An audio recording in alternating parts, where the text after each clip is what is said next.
Hey everyone, I'm Tassinix, and welcome to Plotting and Scheming. This is the wrap-up episode covering Season 60, 3 vs 3 Grand Arena Championship Week 3.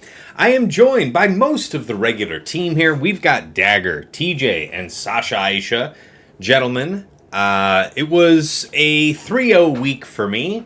And, I encourage you guys to watch my streams this week so that you can learn from me and aspire to the greatness that is having Erodiums for the first 2 rounds and then having a good player, a patron of mine, but nevertheless someone with about 2 million less GP than me for the 3rd round. So when you can get like me, you can reach the highest heights. Dagger, how about you? I went 3-0. My goodness, what a shock. Hey. I fought against Datacrons one round, I'll have you know. Wow, my goodness. That is, I'm glad you made it out, first of all, so grats. I remember what those were for a second. All right, TJ, how about you? How was your week? Oh, mine was shit. Thanks for asking, Tass, and way to rub it in without even knowing you rubbed it in. No, I went 1 and 2, man. Sorry to hear that. Yeah. Round 1, I did the oh shit moment, pushing the wrong button on a fleet battle that was dependent on the win, and watched my face drop, and then immediately was pissed off for that. And then round 2 was all the normal things you would expect, where I did 3 battles. Each one of them went horribly wrong. All of the things you don't want to happen happened, and I said, fuck this game, and put it down. And then did win round 3, and that's where my favorites will be. So 1 and 2, closing out the season, not too great, but round 1 is what it is. And then round 2, I had a great week, so. Well, isn't that delightful? All right. How about you, Sasha? How was your week?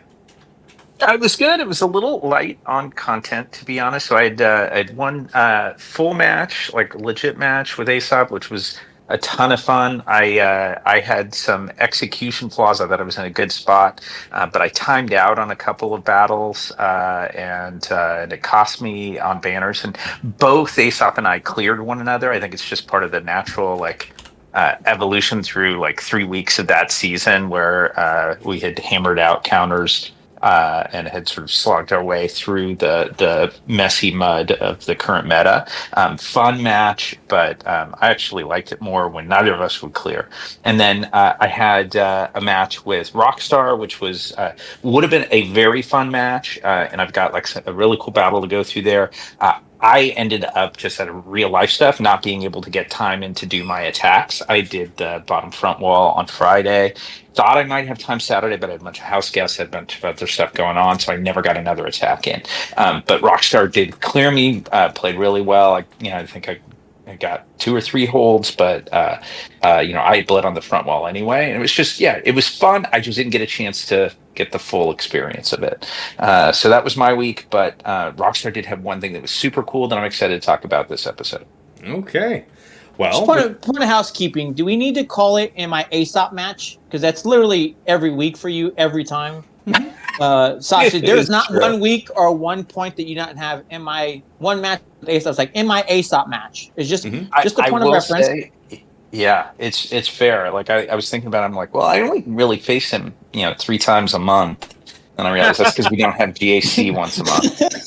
But at some point, and I shouldn't do this on our recording here, but at some point, because Aesop's a great guy, and it's become a friend through all this stuff, and it would be cool, since he and I have these regular matches, at some point, if he and I did a live stream, and I haven't talked to him about it, but I think that would be a lot of fun, where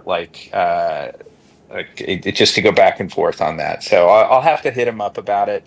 But they're always fun matches. I always learn something, including how important humility is. So that's always good for me. All right. Well, let's go ahead and dig right in then into the meta-analysis, gentlemen. First order of business, Ray teams. So, nothing new. No new ground for me. I used EP Marjade Starkiller. I did not do the remod to have my Starkiller starting off first, rather. It just went to script, though, like it did in week 2, the one round that it actually worked. So, Nothing really interesting from me there. I don't have a lot of new team exploration because this last round, I didn't have to get too creative. I set a little heavier than I usually would. I put Malgus on defense since I expected that my opponent really likes saving Enoch to take on Jabba. So I just threw Malgus and DR down as separate teams in the back. Thanks, TJ, for discussing that with me for that round.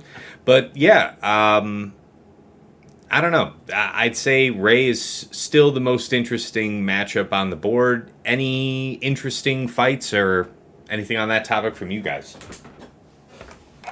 I do, if you don't mind, like, because I just hinted at it that there Please. was a really interesting matchup, and it's kind of a cool kind of thought exercise for folks out there. So it was my matchup with Rockstar, and to kind of put this like into perspective, like as those of you that got Balin crons, this bespoke crons, huge variation in what stats you get on them, right? Huge variation, Mm-hmm. and sometimes you'll just get these outlandish amounts of health or defense or offense. And I thought Rockstar, I thought this was like a brilliant move.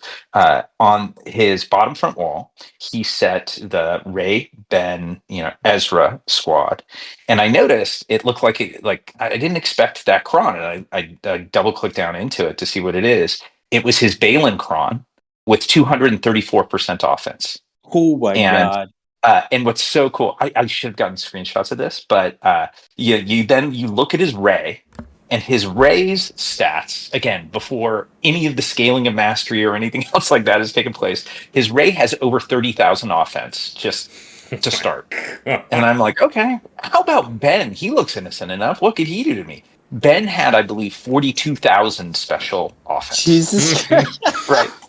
And so I look at the board and I'm like, well, This is bad. this was a fun matchup. So there we go. But I do have everything at my disposal. And then I know Tass, I'd talk to you offline about this, but I'm curious, TJ Dagger, Mhm. what would you guys have if you, let's just say you had your entire collection to use to go against that? What would what counter would you take against it? I am a masochist, so I would just do some Starkiller variant and hope it works. No, and I'll say where I got burned. Right, my round two. So what I've had the most success with, and I'm not going to say this would work for that because I don't even know how to respond to that. The thought of getting single shot because Ben took one turn and then my character went away would make me very sad. But To be honestly, clear, I would take the bulk level 3. I mean, like, no, I don't. You wouldn't die to the Ben, just push. I just, like I said, for me, honestly, being able to control it, Queen was stunned. I had really good luck on what it was doing. So Queen was stunned. We'd be able to control the fight enough to where you should be able to control it, in my opinion.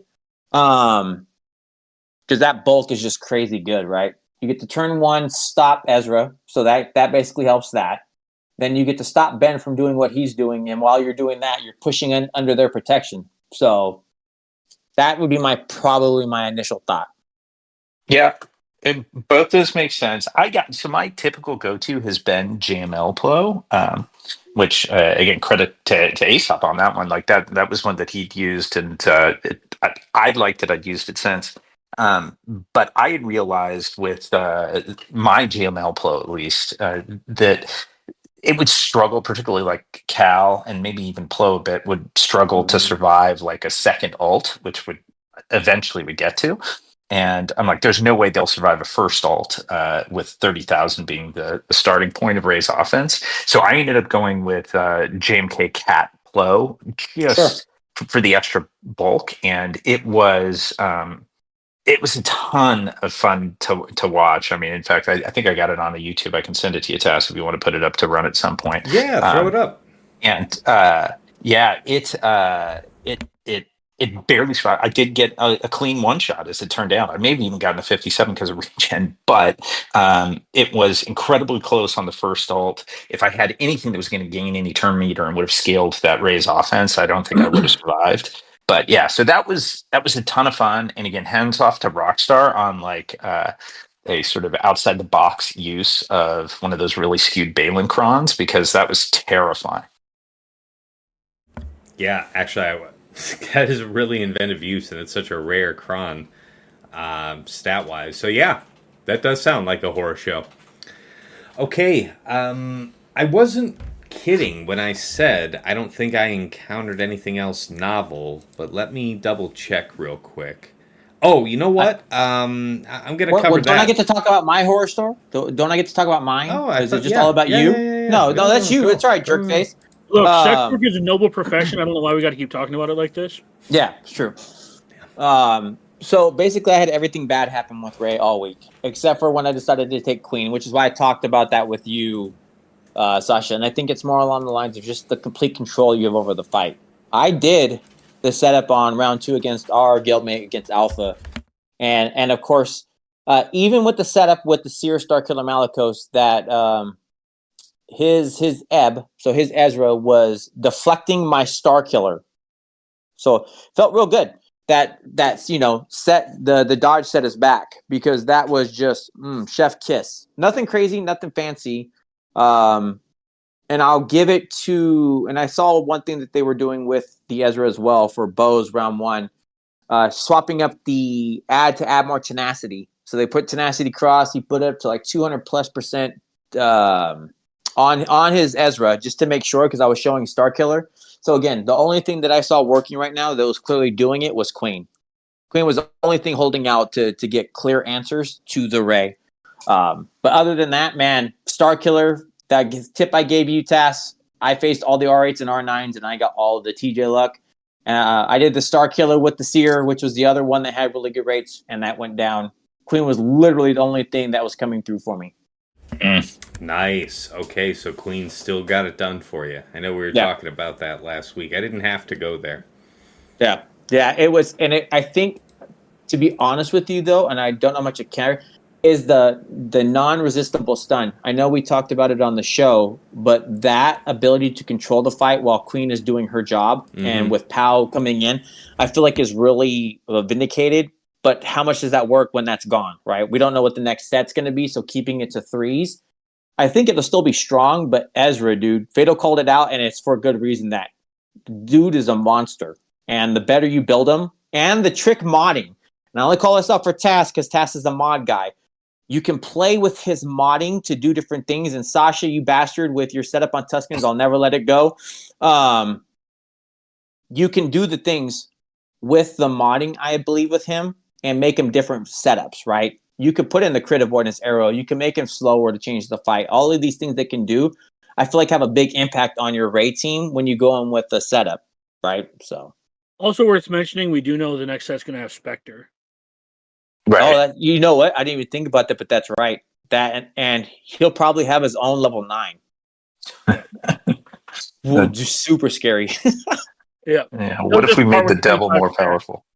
Yeah, he'll start with 25 stacks, so that way when he uses first special, he just unexiles himself. Now, round 1, oh my god, a turn 1 exiled, so you're already playing 2 versus 3. The horror. CG, don't listen. If you're here, go away. Right, I got Sasha's fight here up on screen. You guys see it? Yep. All right. I'd have to tab in, but I could watch it. I can wait. Give me a sec. Sorry, I'm doing Conquest while I'm doing this. As am I. I'm doing Mm-hmm. On his brand new computer. People. Yeah. Breaking into my computer, my gaming rig, doing Conquest. Yeah. That's right. That's right. You got a gaming rig spec to be able to handle a decade-old mobile phone game. Way to go. Yeah. I don't know. Have you seen that Ray? She's got some moves. No. Actually, because we might have time this episode. But quick aside, I know I've been doing modded Skyrim runs. It's been a lot of fun. Mm-hmm. Oh, that's cool. Yeah. All right, you can see now. Yeah. All right, Yep. Here we go. So that's his cron. It was 100 and man, calm down, damn it. Sorry, I don't like the way. Yeah, it's 234% offense. It's Okay. 233.99. Yeah, with also another 42% protection, so it's pretty serious. And Hellsteel, so it's the other nightmare. Right. So it's like all of the things you hate.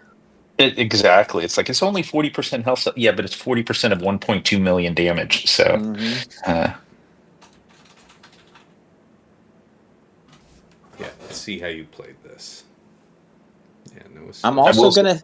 I was pleased with how I played this. I'm also gonna say, Okay. Sasha, Mhm. you also controlled your fight with the stuns, which was very smart. Totally Do felt you the need think? to do that. I was gonna say, do you think this would have been as successful? And I'll just give you GK in there without Yeah. that stun to stop the BS that was happening to you. No. The L6 is the stun, first off. No, What's that? no, he's controlling the fight. So if I'm watching and I said I don't want to take it away, Stun but- on special.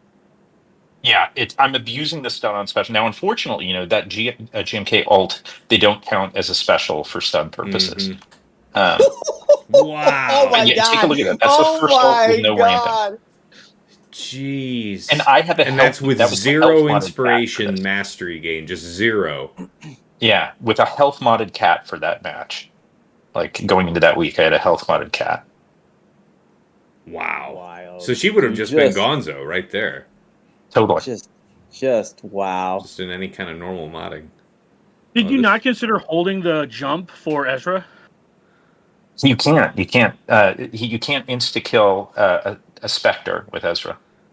Oh, okay. Yeah, that's one of his Yeah. many So things. I had considered, but I knew that it was not something that would work. So this was the only path I felt I had, and I That's just the like only way. Yeah, if he went one time, man, I see why you're doing it. One go from him to lock somebody down, and then the call and everything else, the scary.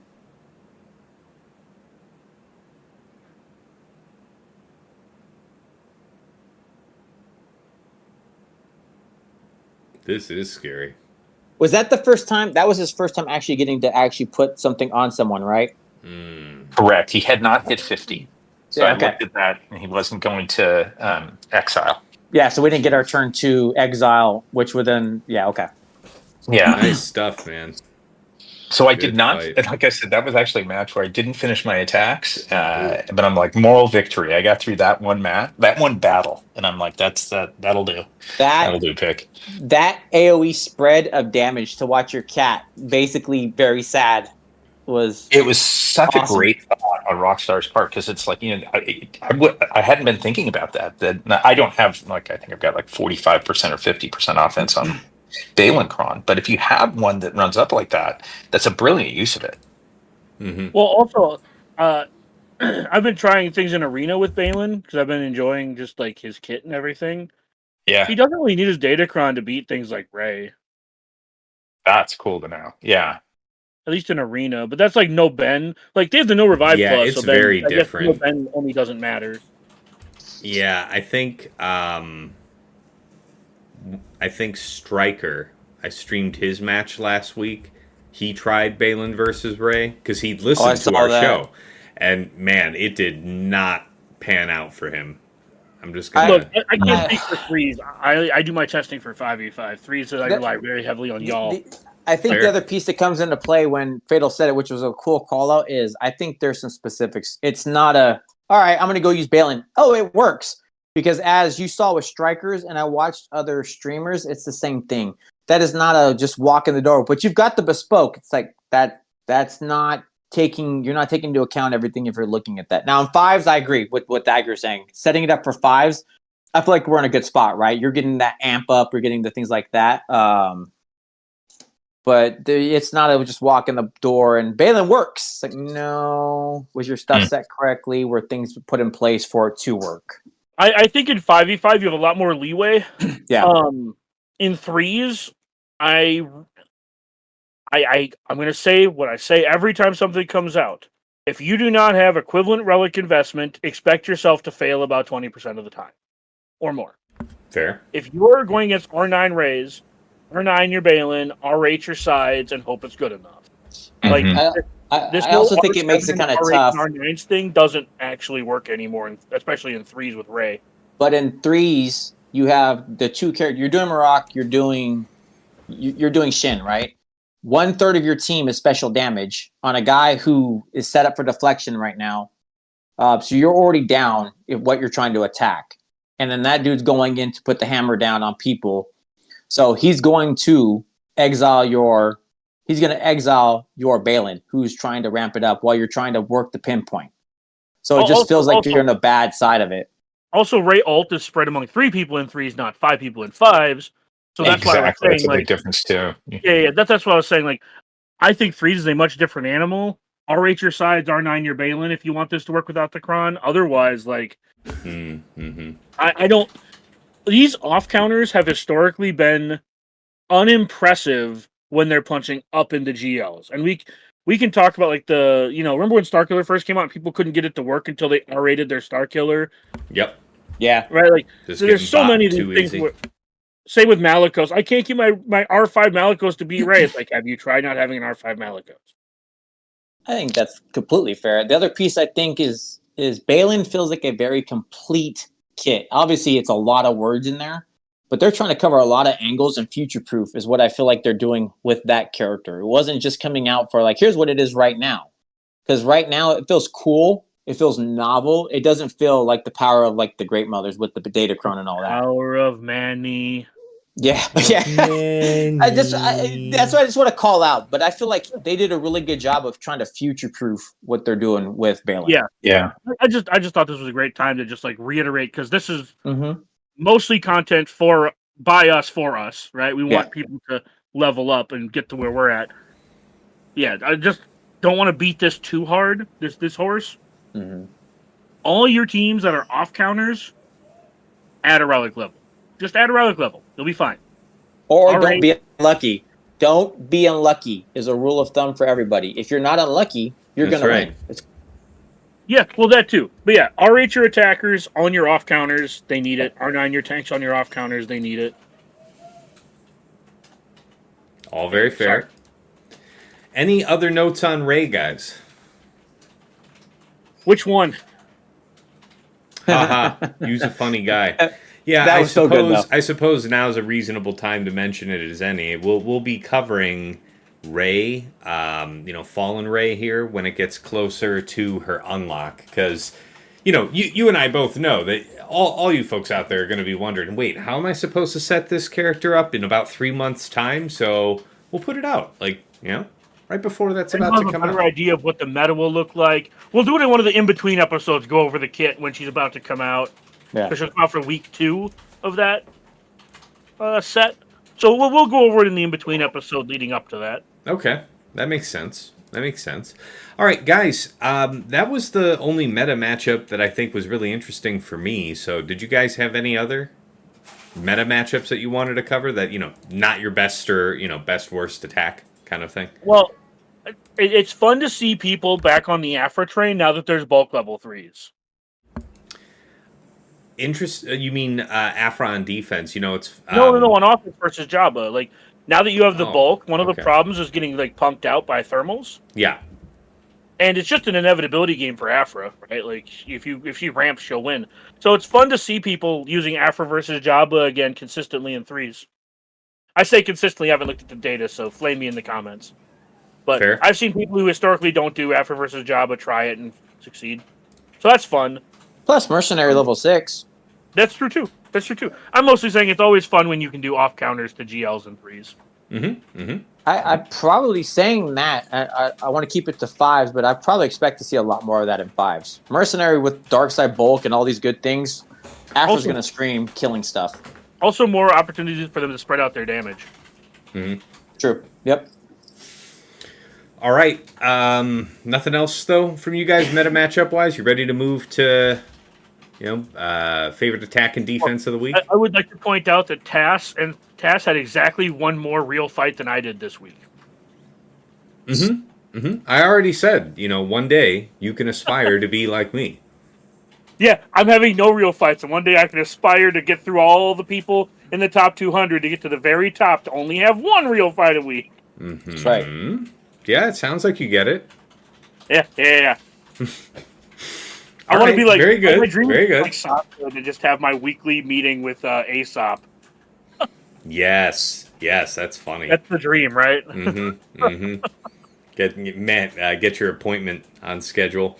Let me pull up the VOD. All right, so let's talk about favorite attack and defense of the week. Dagger, did you have anything that was fun for you to try? I didn't come prepared for this, so I'm trying to rack my brain. You disgust me. I think my favorite. I think my favorite attack of the week is a legitimate one, actually. Getting to use Afra versus a Jabba with a Datacron was a lot of fun. He said with a Datacron because that Hey, actually hey, matters for him. I know. I'm just pointing out that I got to have like a real. Also, your JML is just getting his like absolute. Oh yeah, he's just getting rocked, but that's neither here nor there. That's the whole point of this fight was: do you think we can maybe get to Jedi Cal's first turn? I don't know. We'll have to find out. Yes, you will. No, I actually like because the last time I was at the top, that was not a reliable fight. Mm-hmm. Afra versus Jabba, so it's nice to be able to do it. And then my favorite defense is just I didn't have a team clear. I haven't had a team cleared in like a month. So to say having your account is your favorite defense. I was gonna try to write down something smart that my kids said to use, but like I didn't come prepared for that. What do I even not pay you for? I guess I told the oldest that she couldn't go to her friend's house. She called me Vladimir Putin. That's a good one. Mm-hmm. That's a good one. That's a good dad joke. That's as good as I got. It's something. It's real. It's Yeah. something. It's really something. Very good. TJ, how about you? Your favorite attack and defense? By the way, folks, I would be showing Swugga.gg, but it's not updated, so... No, I wrote mine out, and mine was easy. Blessings. Favorite attack, it's Sasha. Sasha got me, man. He called out the Enoch on the Jabba, so I had to try it round one. Mm-hmm. And it was so much fun, dude. It's like... Right? And I know, Tash, you asked about it, and it's like, Yeah. I'll give the horror story piece, but for favorite attack, it was fun. There wasn't a lot to it. You just keep hitting specials, you do stuff, and they just go away. And then what's cool watching him is how much they drop because of the blight and everything else you're applying. Super fun. What's not fun is when in round 2, they say, oh, you like Enoch? Well, he doesn't need to be there anymore. And then what doesn't work is Enoch. So I had the polar opposite. Round 3, it worked again, but I was like, damn it, Sasha. Damn it, this was fun. I'm like, Task, one of my favorite attacks. Going to try it again. No, hold my beer. Let's stop that. And then just you watch your Enoch get beat to shit. And then favorite defense is pulling the T special, which is Task what we talked about. The only thing that really made a defense hint in my round 3, JMK in the back. So I've never said it all season. It was just the TJ special of here's my Tada. And he had my message guy. We fought BMF. We fought him before. He's been at the top. He had to message me in game to say, well, what did you use on my my great mothers? Well, that's okay. Well, then what did you use on Balin? Griva. So it's like just the surprise, the spicy surprise got me the win for my one time I got to win this week. So that was nice. Indeed. Sasha, how about you? Favorite attack and defense of the week? Sure. So, other than that, going after that monstrous ray, I would say my favorite attacks were getting like good use out of Finn. Basically, Finn and his friends hunting gas in any cool. composition out there, and gas full 501st, I think once, and then gas again, even gas ETH. And snips with the Jedi Stun Cron. It was remarkably smooth. What are the prerequisites for this? What are we talking about? Finn Zori, Resistance Hero Finn, what kind of Cron? Correct. And I think I had an okay, an okay defense Cron, like over 100% defense, but not like a crazy high defense. So that's set 17. Yeah, set 17 and against the stun cron. And the thing about the stun cron is it actually just bolsters the survivability of Finn, right? Because I think it's Resistance Hero Finn has it in his unique that if a resistance is unable to use an ability on their turn, they regenerate health and protection. And so, you end up with your tank Finn getting hammered down a little bit, but regenning every time he gets a turn pretty nicely. And it was not hard to work down gas and then get the sides. So that was smooth. And then on defense, Actually, the one that was fun was I was trying to I rolled a nice sortie cron that, like, as we all know, like sortie, it's so talented, you want to put it out there. It's like, oh, this could be really cool with droids, but Wampa eats everything, right? Well, Wampa, Aesop's Wampa was not able to eat my sortie, IG-11, and GG. Just with IG-11, has that tenacity down on one of its specials. Plus, Yeah. it mitigates some of that damage by pulling the dots off, and it was able to eat his Wampa instead of having Wampa eat them. So that was that was good. I know he went in knowing IG-11 could do that and was just kind of having fun with it, but it did it stopped Wampa, so that was cool. Like it. Like it. For my own part here, my favorite attack was a loss. I had Afra. So the opponent had Afra BT1 Dengar with the Dengar Kron, right? First time fighting it.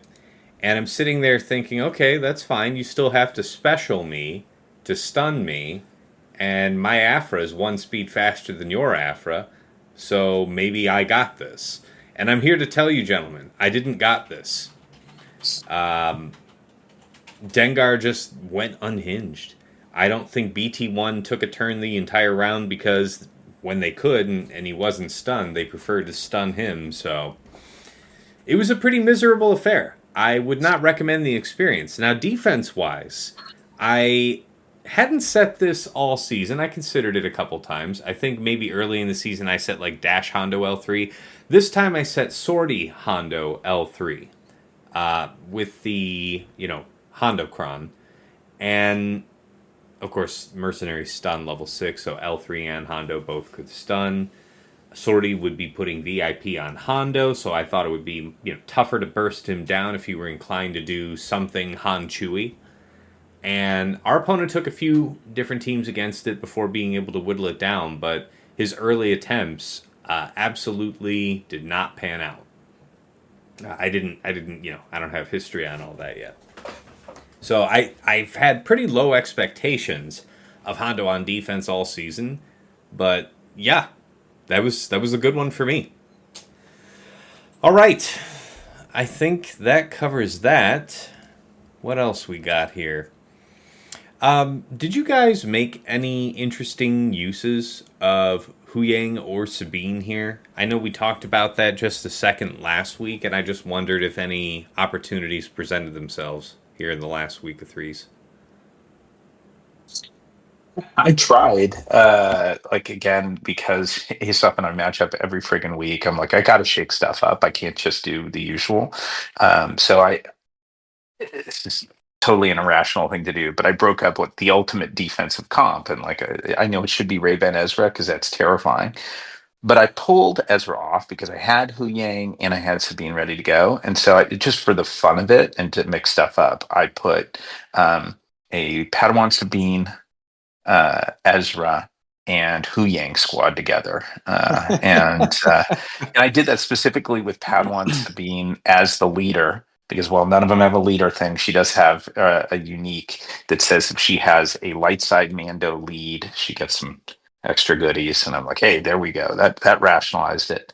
And it actually got a hold, but it was against Ace up through, I think, Qui-Gon Jinn at it, and they blew up Hu Yang, but left the other two, and it got a hold. But he didn't make a high investment on it. I don't think it was worth doing. But I'm like, what the hell? I'll throw it out there because there are some nice synergies buried in those uniques, but Yeah. they're really meant for GL Ahsoka. Mm-hmm. Mm-hmm. How is your Huyang set up? It's a good question. I think I had a decent amount of speed. I probably should have had more offense on it. Let me take a quick look and see. But Is it what you have in game right now? it is, yes. Yeah, If you want to I take a can look, pull it would have been the same. And yeah, it's a speed comp with a decent amount of offense and offense secondary on it. But it's a 340 speed and 10,000. No, that's special. It's 8,700 physical offense. Okay, so speed, health sets, speed, arrow, crit damage, triangle, offense, cross. Yeah, 340 is really nice. So, why do you feel that the speed is the way to bias him as opposed to something more like an offense set? Um, I did this in part to try and just get the specials off as fast as I could and try and turn meter loop. So there is, let me see, what was the interaction on it? It is, let's see, it's not a turn meter loop, but where was this?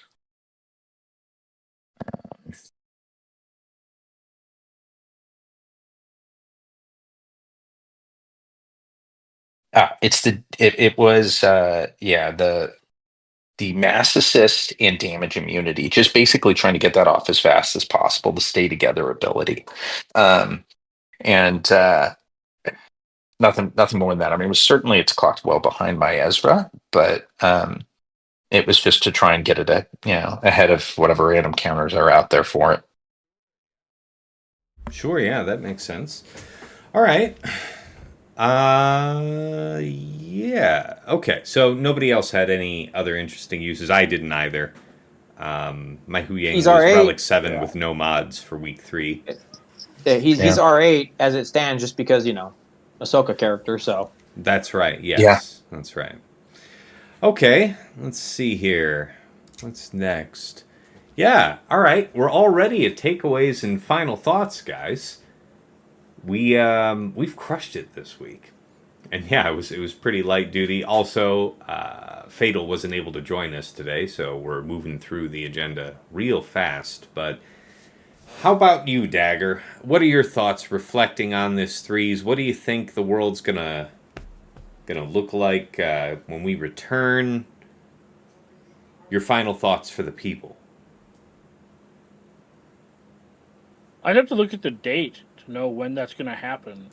You figure January is going to be the next season of threes, right? We'll have our new set coming in. No, I was trying to do the math in my head, but decided not to about. Anyways, the U.S. had an election, so I was gonna. When you said how's the world gonna look, I'm like, we're gonna have a new president, maybe. Ha ha ha ha! It's true. We will. No, sorry. I was just thinking in my head like, what's the world gonna look like next 3v3? The insane. That's fair. That's fair. We'll have Ahsoka. Yes, we And will. We'll have to drop. We will. We'll have to drop one of these characters. Honestly, it's probably depending on how busted the Spectrecrons are. It's probably just going to be something as simple as Ezra's still with Rey, and then whatever the next best level 9 is gets to lift Ahsoka. Or if they, I don't know, something along those. Call-outs here in Hu Yang to exiled allies. Like I'm really feeling, however her kit's going to be, it's going to make everything gel. I'm talking about 3v3 though, because you have to drop one. Right. You have to drop. Yeah, well, I of take these your characters. point. I don't know. And Ezra's the best plug and play. So yep. That's when a you're- fair observation. Yeah.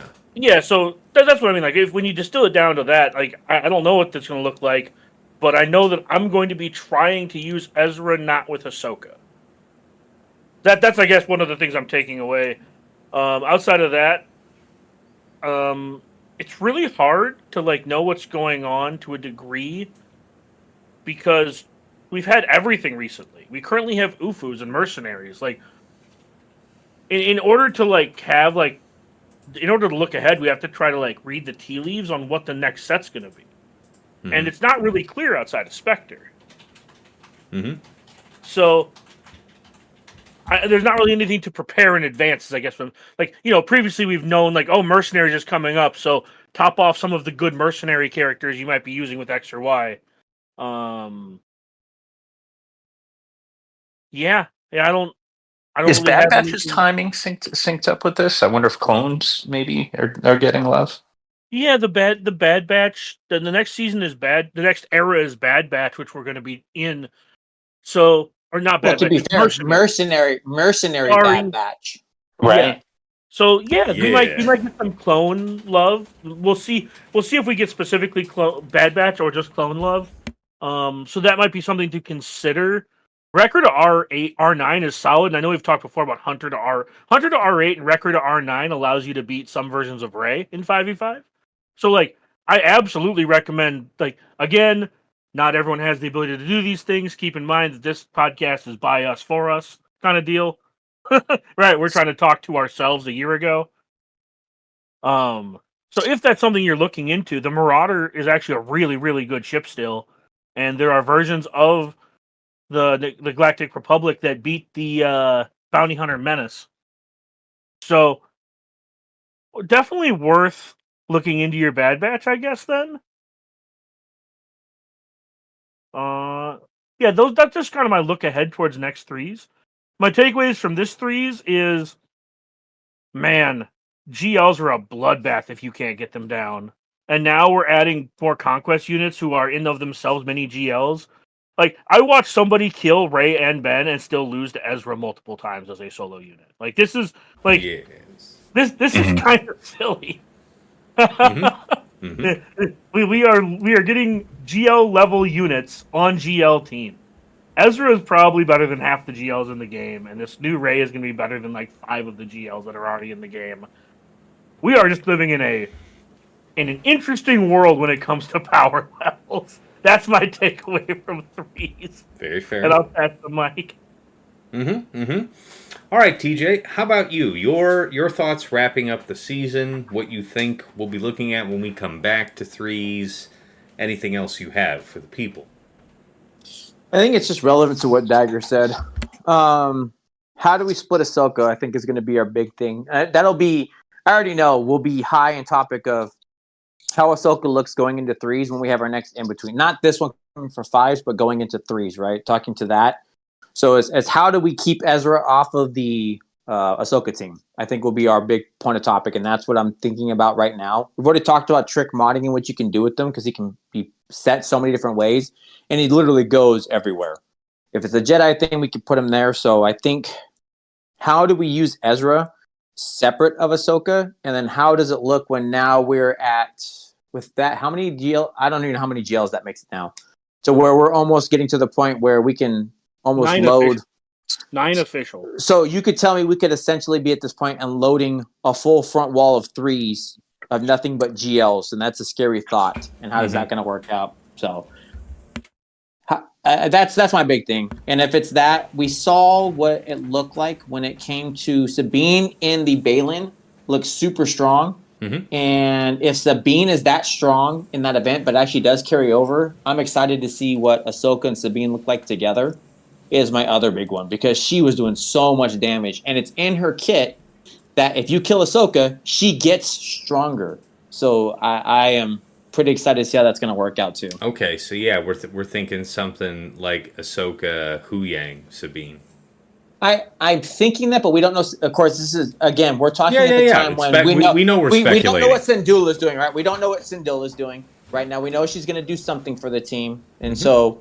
Especially from the rear side of it, whenever you look at the screen, you know, because that butt, though, is going to be a pretty big one. But I forgot about her. Yeah. And we'll be talking about her do that next model week. justice. Is all I'm yeah, dude, for sure. It needs to come back. And I'm not even trying to be like super crass with it. I just they did such a great job with this Sabine. But this is why I say this, right? I think Huyang fits there, right? I think that's great. They also did a great job with the Spectre's team of saying, okay, you don't have her yet. It's okay. He'll go on. Sortie. They'll go there. But to me, Sabine feels like a lock. And then it's like, who becomes a third? And it could be Huyang feels very strong there. But so until we see Syndulla might be the third. So it's going to be cool, man. That's what I'm excited for when it comes to next threes. Fair. Very fair. All right, Sasha. How about you? Your wrap up on this season, what you predict when we come back, and your final thoughts for the people. Yeah. Well, first, I'll just pick up that same thread of Spectre or speculation, so to speak. And I don't know what the new Hera kit is going to be, but I was hoping she might have a leadership ability so that we have multiple Spectre teams, because we know we're getting a few other legacy characters that will get a Spectre tag, so we would have enough to have multiple 3v3, because I think that would be pretty cool. And then as I look forward with Galactic Legend Ahsoka coming, and I'm generally very much an optimist and super positive on the game, but I am concerned, like kind of TJ's points touched on this for me too, and that like the phrase that I never want to hear, but I'm fearful of like coming in January is they held 9 GLs, and that's The just not a ultimate fun one, tease. right? Like, I mean, I just I don't like that. So I either, we've said so many times, either the board's got to change, something's got to change, because the viability of defenses, the appeal of kind of cheesing, and I know it's a legitimate way of playing, but it just concerns me. It trivializes Over, all the effort of your strategy if it totally. ends Yeah. up being like statistically probable to win that way. Like it's we can acknowledge and prepare to fight it without having to be appreciative of it. You're valid. This is a safe space here, Sasha. Yeah, exactly right. So my thing is, I don't mind optimizing for joy over competitive advantage, but I don't want to completely give away all competitive like reasonability when I'm trying to play for joy. And I just am afraid it's tilting. It's at risk of further tilt that way. So, what were we going to say, Dagger? Oh, I was just going to say, like, I've been trying to stay away from vulgarity the last few times on the last few weeks, but man, just thinking about saving or setting 9 GLs just makes me feel like I have some kind of STD, man. Like, for real, like it's like you said, like I didn't even think of that till you said it. And you're just like, my opponent held 9 GLs. Like, how the fuck do you set a defense? Yeah. How the fuck do you set a defense when they have 9 GLs plus all these other hyper efficient offense teams? You just have to hope that they lose banners on C and Slacker. Well, the Yeah. idea is that it would work especially well if you did set a bunch of GLs last season, because then you're setting up a bait wall, right? Where it's like, yeah, you don't see any GLs up front. You have every reason to expect not less than 3 in the back, because that's what I did at the end of last season. And good luck. Yeah, or you have a scenario, and this is not what Rockstar did, and kudos to him for it. But if you have some absurd comp that you can set, let's just say, like in threes, you set it's the Ray and Prey, and you're setting the Ray with this, there are people out there with 400% offense fronts, right? It's like, all right, that's we're going to try and multi-shot this.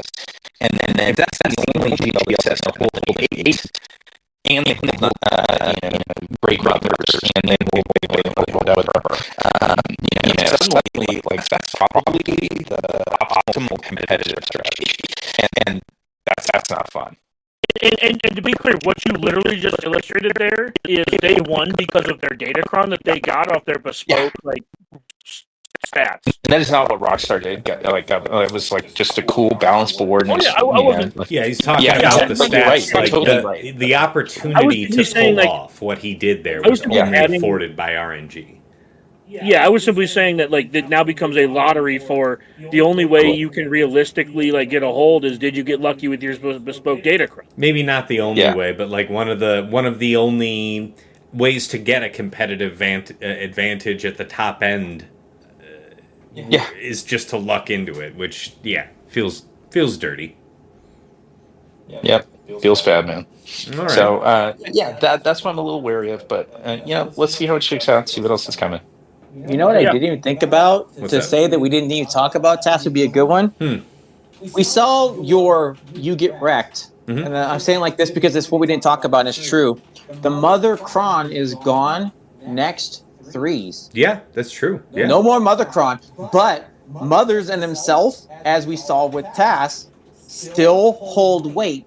So I know we didn't talk about it, but I am interested, and we'll have to do it in the in-between as we go into the next season, right? But Mothers I know what you're talking about. You're talking about last week. But we're talking about looking into the future, and I didn't close out. But but you're saying like to the point of set 17 expiring. No one would have expected that a 5-star Great Mothers would have been able to endure the assault of a Relic 9 Han with an armor penetration and crit damage Kron. But yes, it happened, and I do look forward to seeing what kind of ridiculousness she pulls off without that crown next time. Because they're still strong. Like I said, watching what that happened, and it's like you don't get to set nothing. So they are whatever they called it, that special marquee character. So I know we didn't talk about it, but man, I am. And how does that work on offense? Because I still think that's going to take out a whole bunch of stuff too. It's just super strong. I respect it. Okay, that was all from you, Sasha? Yeah, that's it. All right, well, it's just as well. You already kind of kicked me off here, TJ. With set 17 expiring, we're looking at a future where we don't know what set 19 looks like yet. We do know that when set 17 expires, there are no current Datacron sets that will have defense on them. So the crit damage from set 18, the bulk from set 18, will feel stronger than usual. I myself, I know some people were successful doing like Slacker, Armor, GBA versus Leia all season using a set 18. I saw some iffy win rate, and I saw the most convincing wins were using a high defense set 17, even if they had to use a light side. And so that was my crutch all season long. I don't have that next time. So you may well consider, look at your week 3 when we're preparing for the next season of 3s here, and look at your attacks and see what you were doing that was very much relying on set 17. Is there a replacement in set 19 that you can make use of? Otherwise, consider that you're going to have to make some rotations off of defense, maybe save a couple of those teams to make clean attacks, and roll with the punches of whatever that new Datacron meta is. As far as any thoughts wrapping up the week 3, I mean, Balin was disappointing overall. I know some folks were able to use him on attack, and I really like the character. First of all, I just feel like in 3s it was, especially right now with the bespoke Datacron, this is supposed to be the height of his power, right? Or at least this is supposed to be his debut. It turns out Ezra exists, so get fucked. Yeah, exactly. It was more his show than anybody's this season, to be sure. Anyway, I know that Balin, we're all looking forward to seeing what he can do here in 5s. But I was wanting. I was left wanting a little more. It was a reliable Inquisitor's draw, which doesn't feel like much, but I probably should be grateful because we do have an active Inquisitor's Crown, and it did matter. I mean, I know nobody was trying to do no Malgus versus Reva this season, I'll tell you that. So, that about wraps that up for me. This is the part where I would normally plug, or have Fatal plug for himself. Check him out, Playbook, what is it? Playbook TV is the Playbook YouTube TV channel, and then is it Playbook TV is his Twitch as well? Or is it the Playbook? That's Twitch, yeah, Playbook TV. His Twitch is Playbook TV. Okay, and then it's the Playbook on YouTube. That's how it is, I think. All right, guys, we have made it here to the end. Of course, if you're used to watching me live, then you already know that you can find me at twitch.tv/Tassinix. All of my previous streams, I do upload to YouTube with chapters added for easy browsing. You got to check out Tassinix Gaming. Of course, you already know that this podcast is hosted on Spotify. And let's see, it gets repeated out to YouTube podcasts. No, that's that's Google Podcasts. We also have the RSS feed link in the description of every episode. So whatever your preferred podcast app is, just plug that in and listen to us there. And then of course it does get repeated back into YouTube itself, where I do have some other great Swugger-related content I think you'll be interested in. First, we have the Datacron set guides on set 17 and 18. I make those with Aesop Rock, the #1 player in the game, good friend. We also have the mod guide videos on characters and factions that you have asked for. I'm going to be digging back into that here. I've got some time off coming in the holidays. I save up a lot of vacation time for the end of the year, so we'll put out some content in that period. But yes, that's also there. We've also got my recent GAC Omicron tier list video. Check that out. And I think that about covers it. And don't worry, I'm still bullying him into making another mod video for you guys. Mod video for what? Just an extension to what you already have. Oh, yeah. Maybe, There have been a handful of questions. I've been writing them down, guys. I'm gonna bully him into it soon. Okay, that's fine. And that's fine. Definitely good things to come this year. I'm also working on some things in the background, so we'll see. Oh, We will see. they made a joke about my new PC. Why don't you tell them about yours? Oh no! Well, I mean, it's just as well. Let me go ahead and say that the patrons, you guys make a difference. Of course, it's never expected. It's always appreciated. It's always over and above. But you guys really did make a difference here, and I think I showed it on stream the other day. But I will pull this up. Yeah, I was showing this off to the patrons the other day, but recently decided to upgrade the rig. So if you guys are long-term fans, you may recall here very early this year, my main monitor died and I had to replace it. Got this Omen monitor, again, in part thanks to you guys. Patrons helped out a lot with this one, in fact. So got that monitor, and then here later this year, finally upgraded to a new 4K 32-inch monitor, first time going this big, and then the new tower. The original budget was somewhere between like what I spent on the last one, somewhere between $1,700 and maybe up to $2,300. But again, you guys' support made the difference. I was able to go the extra mile. This thing has like the top of the line gaming processor in the world in it right now. It's that AMD 9800X3D. It's got the RTX 4080 Super, 64 gigabytes DDR5 RAM. This thing is a monster. I'm running Call of Duty on it, Overwatch, Helldivers 2. Everything is just polished glass. Absolute fantastic gaming experience. So thank you guys for your help in making that possible. This is definitely the finest gaming computer I have ever had. So thank you guys. So yeah, that kind of naturally leads me into saying, before I plug for the Patreon, yeah, at your request, I did create a Cash App that is $sign Tassinix, that's right. And if you want to get something back, help raise your scouting game, and join my patron community, check out patreon.com. Well, that's the wrong page, isn't it? I really do have to get better at that. Check out patreon.com/Tassinix. For any upwardly mobile Grand Arena player, there is something there of interest to you. $5 a month gets you in at VIP access, where you get early access to the Plotting and Scheming podcast, the Datacron set guides, and of course a dedicated text and voice chat here on Discord. You have, top priority, and I'm usually lurking in the voice chat, so pop in and say hi. Thank you to Andrew, Arj, Deadpool Kyle 28, JJ's Productions Twitch, Jobin4527, Johnny B. Ottawa, Miasmal, Ray's Malbus, Sam Vimes, Squed, Stark Strategy Gamer, Sweens 14, White Wolf, and Zoltre. Moving up to the $10 a month tier, VIP Access Plus. This is where you get a bundled patron membership to me and to OmegaBot. So if you watch my streams, at the start of each one, I pull up a report on my opponent that gives me a powerful at-a-glance sense of what they're about, offensively and defensively.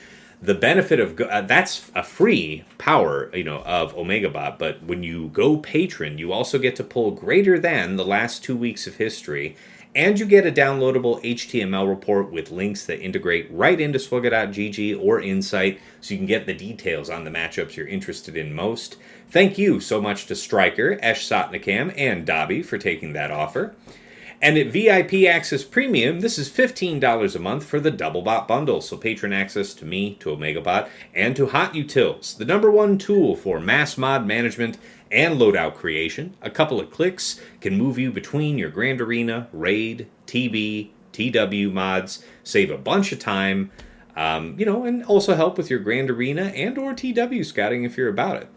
Fatal and TJ even like to use it to remod their rosters for Grand Arena, which is, a powerful feature.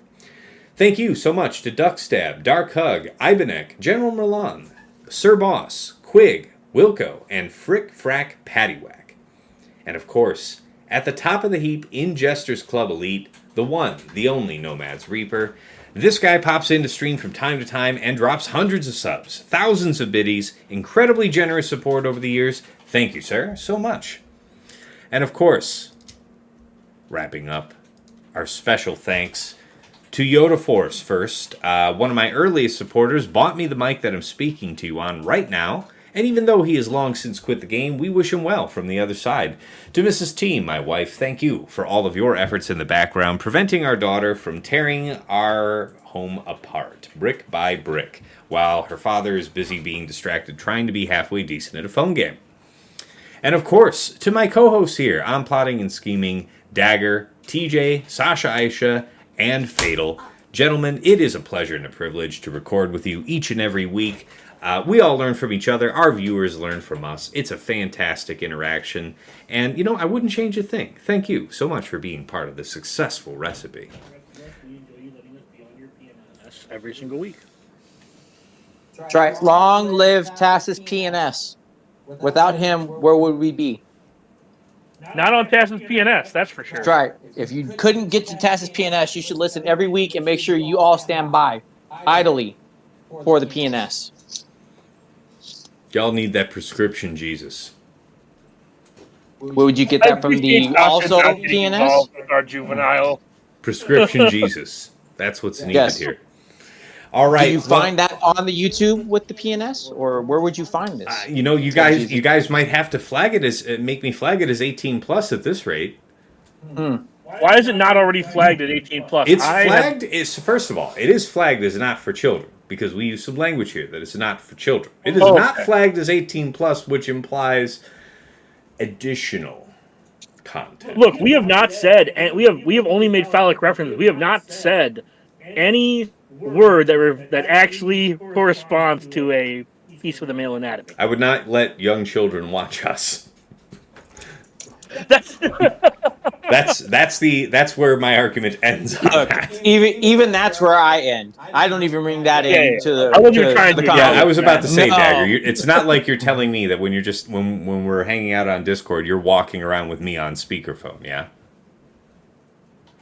I do that more than you think I do.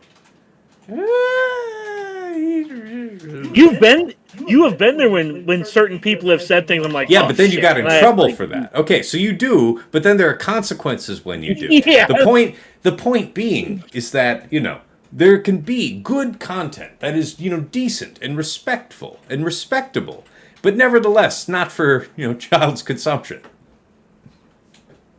I was never trying to argue that children shouldn't have to. That children should watch it. I was just saying that I don't know if there's an NC-17 version of video. Yeah, I don't know on YouTube maybe, but anyways, that about wraps this one up, guys.